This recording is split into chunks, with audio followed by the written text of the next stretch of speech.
मेरे 11th class के students, आज हम आपको इलेक्ट्रॉनिक कॉन्फ़िगरेशन के कुछ एक्सेप्शंस बताएंगे। इससे पहले वाले वीडियो में हमने आपको इलेक्ट्रॉनिक कॉन्फ़िगरेशन लिखने का तरीका बताया था। उससे पहले हमने इलेक्ट्रॉनिक कॉन्फ़िगरेशन के लिए कौन कौन से रूल्स काम आते हैं वो बताए थे। तो आज हम आपको बता रहे हैं इलेक्ट्रॉनिक कॉन्फ़िगरेशन के एक्सेप्शंस। जैसे एटॉमिक नंबर 24 है, क्रोमियम है, इसके इलेक्ट्रॉन हमें फिल करने हैं। तो जो क्रम हमने पिछले वीडियो में लिया था 1s 2s 2p, उसी क्रम से आप भरो।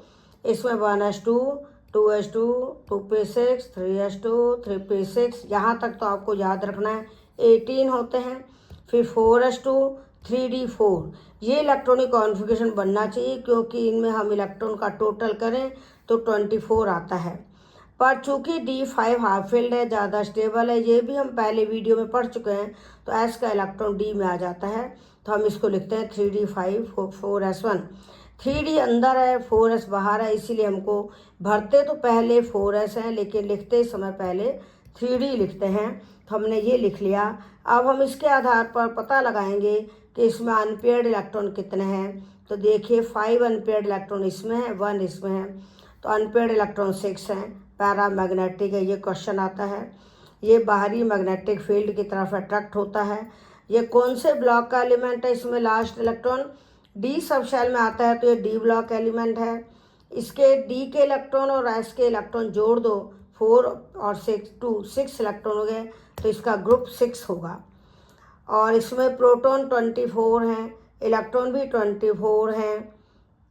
लेकिन अगर क्रोमियम+3 आयन बनाएं, क्रोमियम+3 आयन बनाओगे तो पहले हम क्रोमियम के इलेक्ट्रॉनिक कॉन्फ़िगरेशन लिखेंगे, फिर 3d में से 1 इलेक्ट्रॉन और 4s में से 2 इलेक्ट्रॉन माइनस होंगे। क्यों? क्योंकि 4s बाहर है, 3d अंदर है। पहले 4s के 1 इलेक्ट्रॉन निकलेगा, फिर 3d के 2 इलेक्ट्रॉन निकलेंगे, तो इस तरह से 3d3 बनेगा। कई बच्चे क्या करते हैं, क्रोमियम का इलेक्ट्रॉनिक कॉन्फ़िगरेशन लिखना आए तो 24 में क्रोमियम+3 में 24 में से 3 माइनस कर देते हैं और 21 इलेक्ट्रॉन भरते हैं। तो उससे क्या होता है, डी में एक ही आता है इलेक्ट्रॉन, लेकिन वो तरीका गलत है। आप पहले पूरे इलेक्ट्रॉन्स के हिसाब से क्रोमियम का इलेक्ट्रॉनिक कॉन्फ़िगरेशन लिखना, फिर +3 चार्ज है तो 3 इलेक्ट्रॉन माइनस करना, जिसमें पहले 4s के इलेक्ट्रॉन माइनस होंगे, फिर 3d में से। तो इसका 3d3 आया। प्रोटॉन तो वही 24 हैं, लेकिन इलेक्ट्रॉन 24 में से 3 माइनस कर देंगे क्योंकि +3 चार्ज है, तो इलेक्ट्रॉन आएंगे 21। ये क्रोमियम बहुत इंपॉर्टेंट है, इसके कई सवाल बनते हैं। आर्गन जिसका एटॉमिक नंबर 18 है, इसको भी उसी क्रम से भरना, पहले 1s फिर 2s 2p 3s 3p। Total count कर लो, 3p6 पर 18 इलेक्ट्रॉन हो गए, तो ये आर्गन है। हमेशा ध्यान रखना जो भी इनर्ट गैस हैं उनमें p भरा हुआ आता है, p फुल आता है। तो 3p6 है, p ब्लॉक एलिमेंट है क्योंकि last electron p sub shell में आया। इनर्ट गैस है, आखिरी शेल में ऑक्टेट पूरा है। ये डायमैग्नेटिक है क्योंकि अनपेयर्ड इलेक्ट्रॉन है ही नहीं। और ये इनर्ट गैस है, नोबल गैस है, इसकी वैलेंसी 0 है। ये नोबल गैस है यानी रिएक्शन नहीं करती।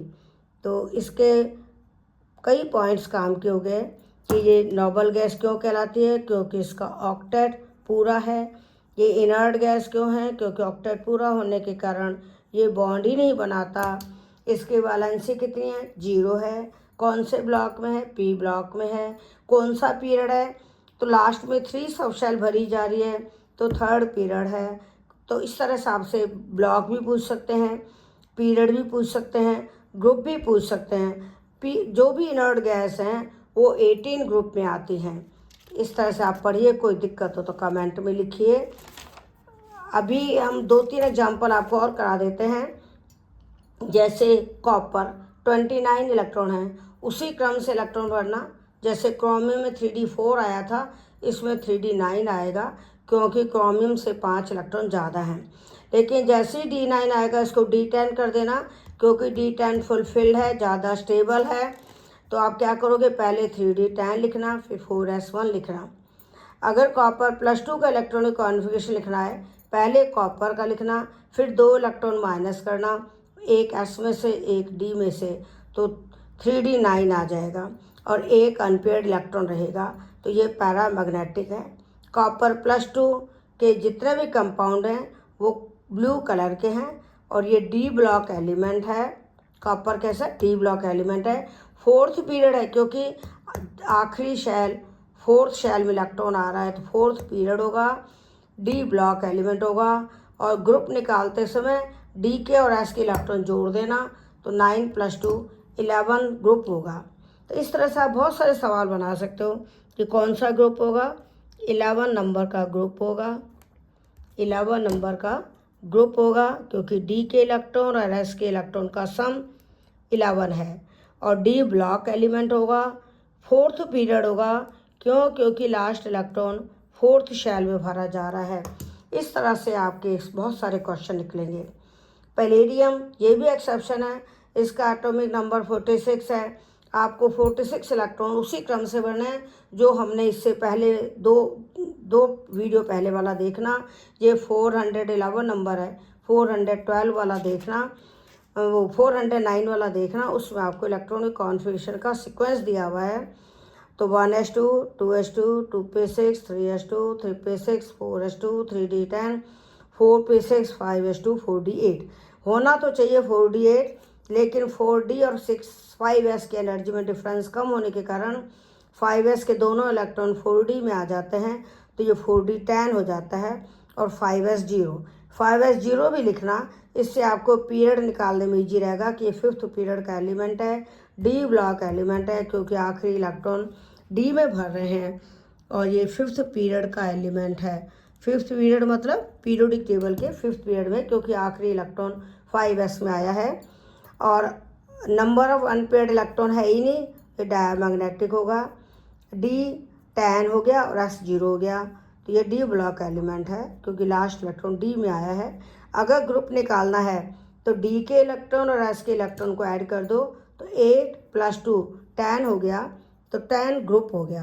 तो इस तरह से आप इलेक्ट्रॉनिक कॉन्फ़िगरेशन के साथ साथ पीरियड नंबर, ग्रुप नंबर निकालना भी सीख सकते हो। आप इस वीडियो को देखिए, कोई दिक्कत हो तो कमेंट में लिखिए। Thank you.